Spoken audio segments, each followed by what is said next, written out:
Today's episode of Dungeon Crawlers Radio is brought to you by Gamers Inn, your one-stop location for all your gaming needs. Located in Lehigh City, Utah, their fun and friendly staff will be more than happy to answer any of your gaming needs. Just remember, Gamers Inn, it's where adventures begin.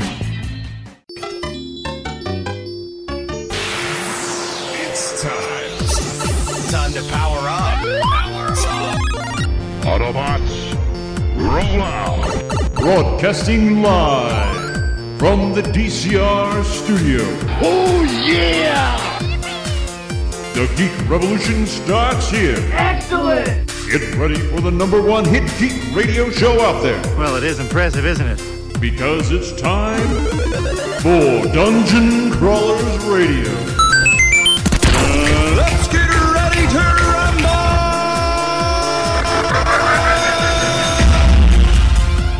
And now, the moment you've all been waiting for.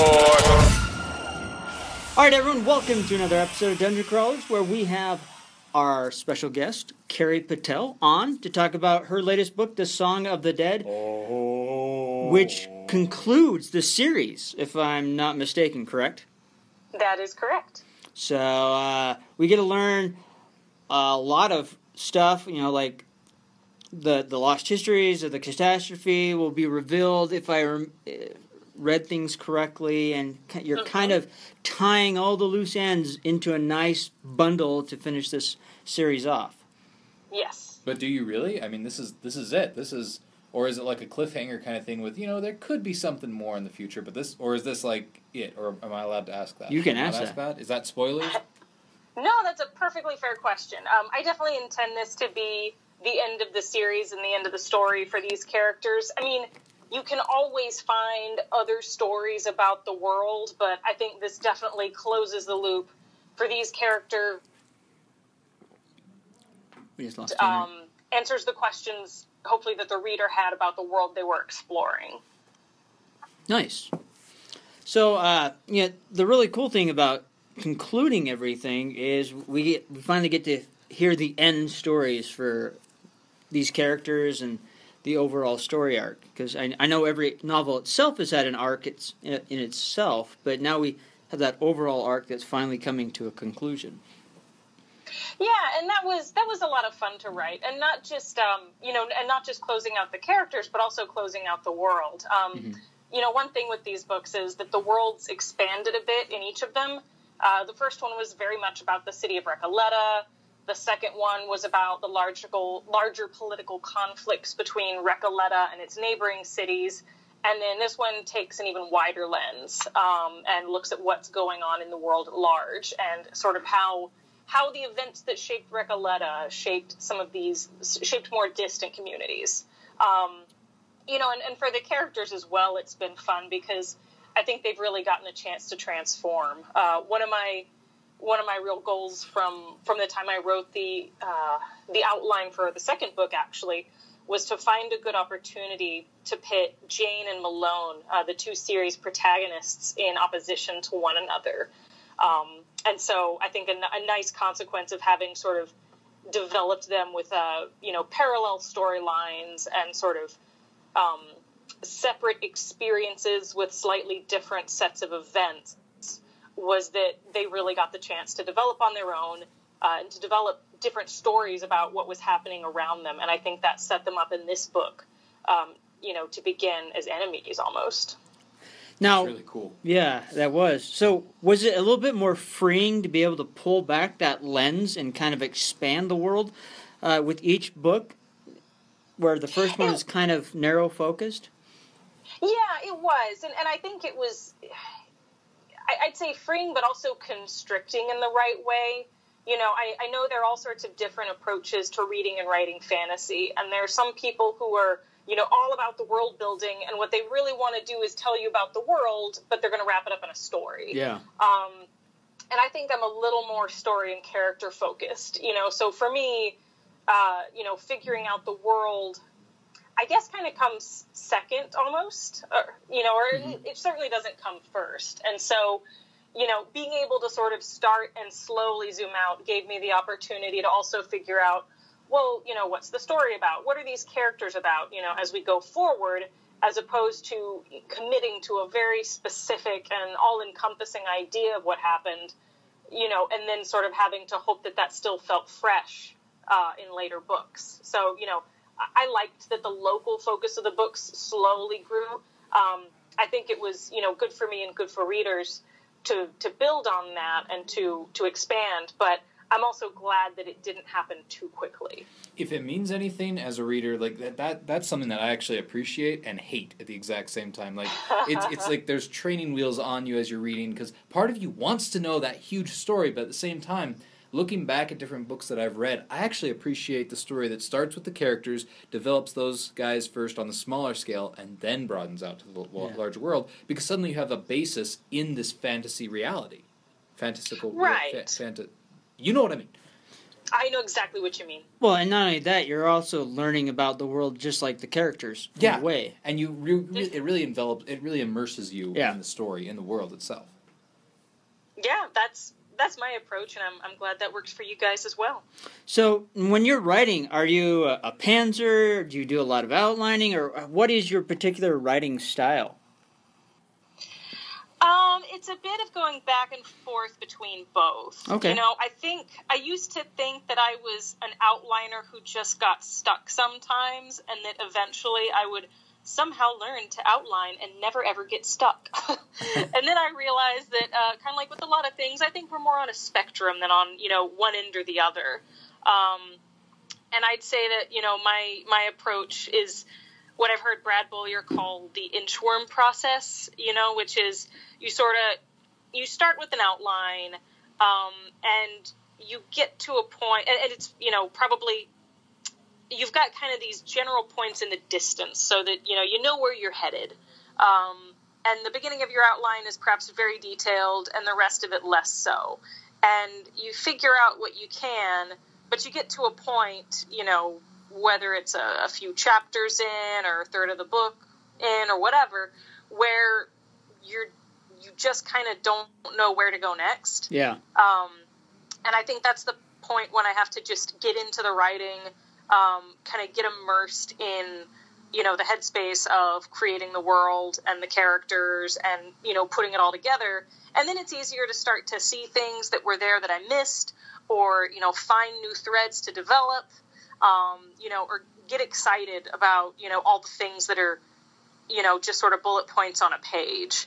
And then, it's easier to step back once you've written those scenes and say, okay, now I've got a better idea of where I'm going. But again, that only lasts so long. And then you think, okay, well, I've got the near future planned out. Now let's write it out and kind of see where this takes us. So Nice. that's been my process. No, it's a great process, and I like the fact that you get into your characters' heads. It just says a lot, because some people say it's crazy, but those characters actually do speak, and you find where you finally get into that mindset that they're actually wanting to go one direction when you're like, no, my outline says you're going that way. So Right. Yeah. And great stories come out of that. I know Bob Salvatore has mentioned many times his characters tell him what's going on with the story. And, at first I always thought that was crazy, but, kind of listening to other authors and writing myself, I found that it's more and more true, because they have a story they want to tell. Mm-hmm. Yeah, but sometimes you don't want them to tell their story. You want to tell your story. So what do you do? Do you change the character, or do you change the story? Well, that's a good question. What do you do? Let me think. Because I had a fight with a character, and I had to end up changing the character to be able to fit the story outline. Because otherwise I'd be rewriting the entire book. Yeah. Yeah. I think it sort of depends on the specifics. I feel like sometimes when, if I hit one of those conflicts, I feel like the bigger problem for me is often that I haven't really figured out what the character's motivation is. So sometimes it's a question of digging in deeper into this character and saying, okay, this character feels like they're either not going along with this story, or they're either going off in a different direction, or they're just not going anywhere. Yeah. And then I have to ask, okay, well, what does this character want right now? Have I set this character up with, something that they're going after or running away from? I think the bigger problem I hit sometimes is that I haven't really figured out what it is about the story that they're engaged with. And so it'll still usually be the right general direction. It's just I have to nail down those specifics of, is this, security? Is this a particular relationship? Is this knowledge? Like, what is it that they're going towards?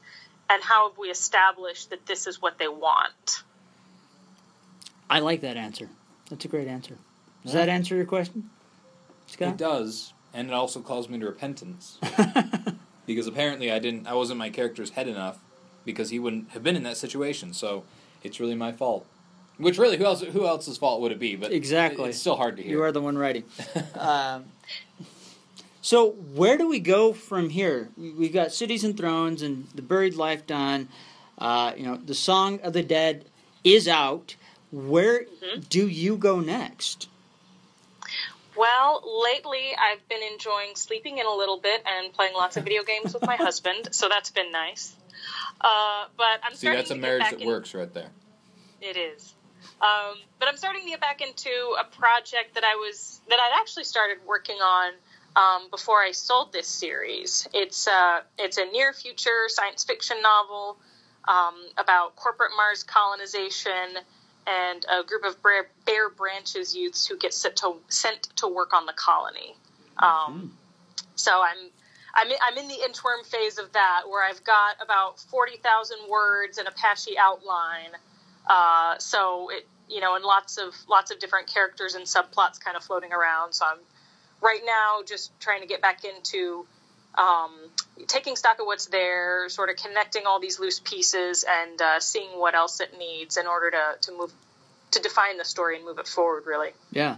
So just to take a step back, so what video games do you play with your husband? That's very interesting. Oh gosh, we play a lot of things. At Halo, the moment, say Halo. Please say Halo. Sorry. No! Yes! Dang it. Daniel, you win this round. Okay, I'll say this: if the newest one had had split screen capabilities, I think we would totally be playing that one. Oh. Yeah, I think they made a big mistake taking that away. Yeah, big mistake. Sorry, I will stop leading this question and let you answer honestly. I apologize. No, don't. I love talking about video games.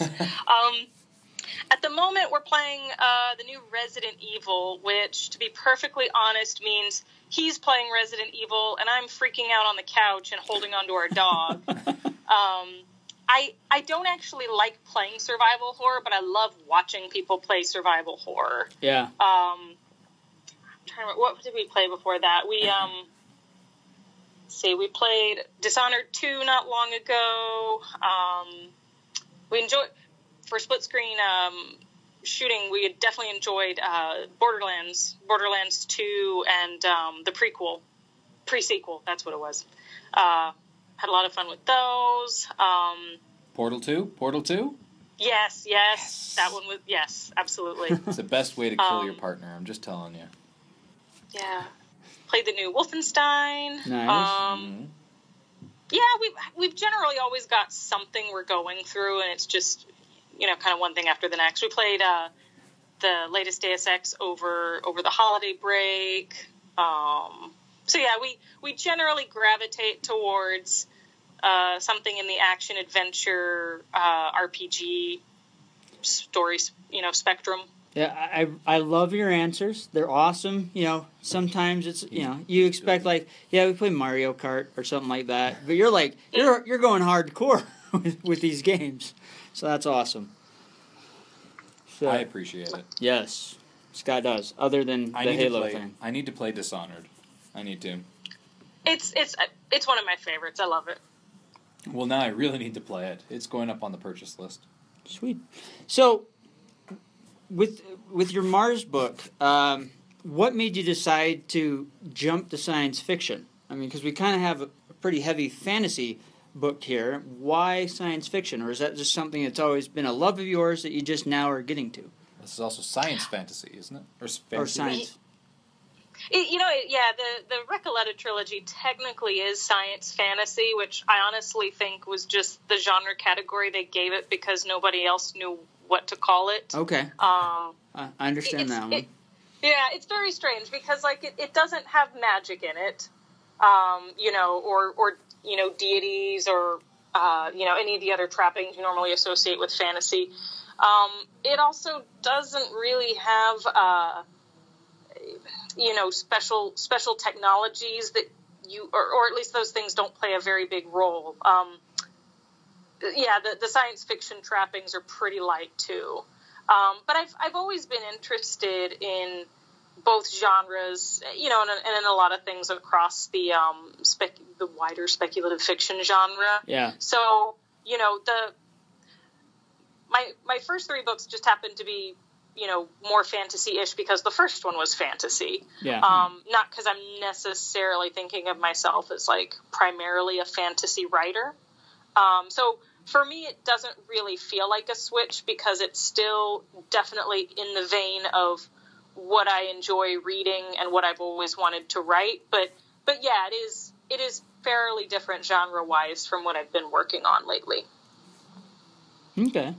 Well, I like that. The only reason I ask is because it's really nice to see authors that aren't just staying in one spot. They're trying to branch out and, I guess, flex their writing muscles in a way and write different stuff. Because you never know what else they can come up with. Yeah. And I think it's, you know, I think at the end of the day you have to write what you're going to enjoy writing because, you know, it's a lot of work. But I think there's something refreshing about being able to dip into a variety of genres, both as a reader and a writer, because I think, you know, there's a lot you can learn from all of them. And I think that can, you know, maybe help get you out of, you know, some of the tropes of your favorite that exist in other genres. Yeah. Now, okay, so another question. After the book is done, it's been shipped off, it's out on the shelves at the bookstore, do you ever read it again?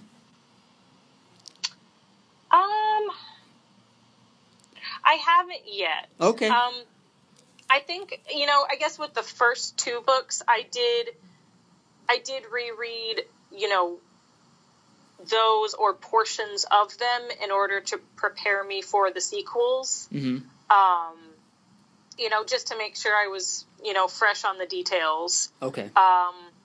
But I haven't really ever picked up one of my own books and read them for pleasure. Okay. Now, I mean, the reason I ask, there's been a few other authors that we've spoken to that have said, no, once it's published, I never touch that book again, because otherwise I start seeing things I want to change and edit. So. Yeah, I think I know I would too. I mean, and when I've gone back to either, you know, pick out a section to do for a reading or to skim through, you know, again, to freshen up on the details, I've definitely had that reaction, like, oh, why did I do that? Yeah. If only I could change it. It's kind of like hearing your voice on a recording. You're like, oh gosh, I sound like that? Yeah. Ooh. I was a little bit nasally that day, or I must have been sick. Yeah. Do other people notice this? Is it just me? Yeah. Mm-hmm. It's interesting. That's why I never listen to the show again after we've recorded it. Really? Yeah. I'll go back and listen every now I'll and start picking things apart. But I do want to slap myself sometimes, just like, oh, why would you make a comment like that? Oh, don't make that voice ever again. Yeah. Never. Mm-hmm. You should never go above this octave. Never. Yeah, it's the same way with writing. So Exactly. now the book released on May 2nd, correct? Yes. So it's already been out there for almost a month. So, and the great thing is, anyone that hasn't read the series now can get the whole series in one shebang. Mm-hmm.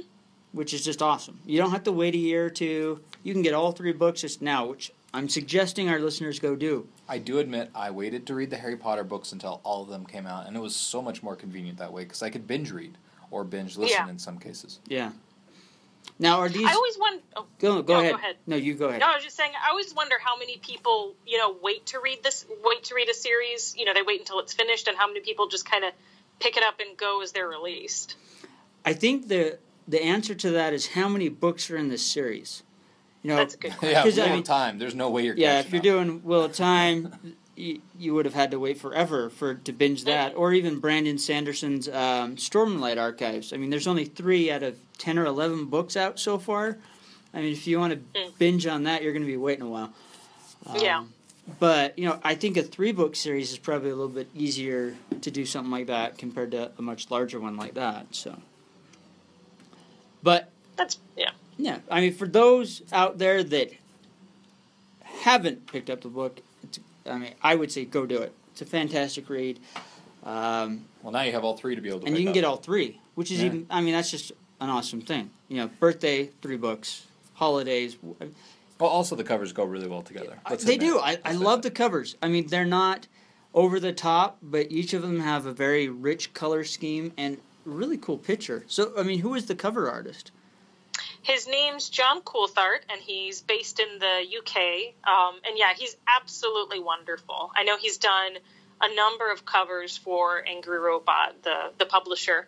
And yeah, they all have like this, I don't know, like this wonderful graphical feel that, they really communicate sort of a sensibility as much as anything. And I think that's what I like. That's what I like in book covers and in previews. Like, I don't want to know what's going to happen. I want to know how it's going to make me feel. Yeah. And I love that his covers, communicate this sort of feeling and this atmosphere of, mystery and conflict and all these things, rather than like, here's your lineup of the characters and here's what they look like. Yeah.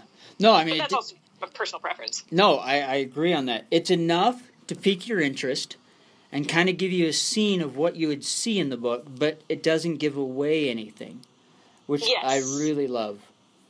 And I like how they're all kind of very similar but different as well. I mean, he did a fantastic job. Yeah, he really did. I think they all have a slightly different flavor. The first one's very much a mystery. The second one's a lot more of a thriller, and this one's a novel of journey and discovery. And I think he captured that shift in each of those covers, which was really fantastic. Nice. Do you have any further questions, Well, Scott? and admittingly, I have not read these books yet. Yes. They're on my to-read list. I have a long to-read list. I'm the ignorant one of this discussion.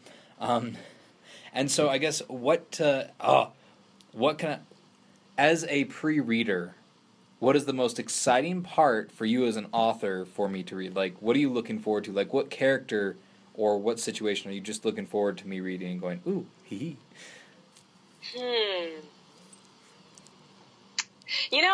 Okay.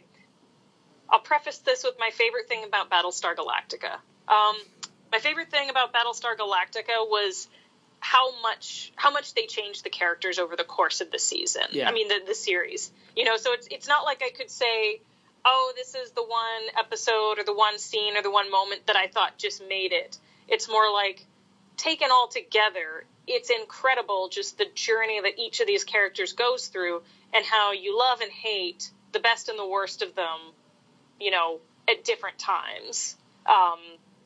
They go through such a range. And my hope with this series is that you would have the same experience with those characters. And so it's not that there's one moment that I'm thinking, I can't wait till you get to this scene. It's, I can't wait till you experience their journey, and see them change and surprise themselves and hopefully surprise you as well.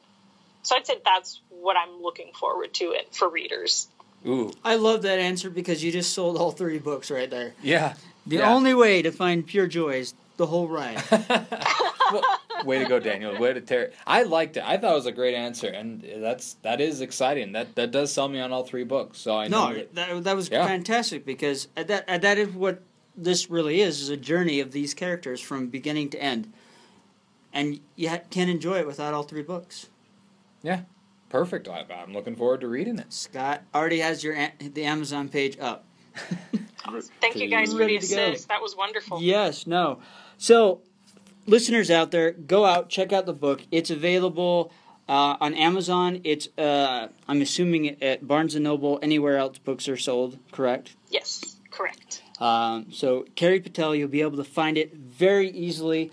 Wow, you're just going to love this story. It's going to be a great journey for you from book 1 to 3.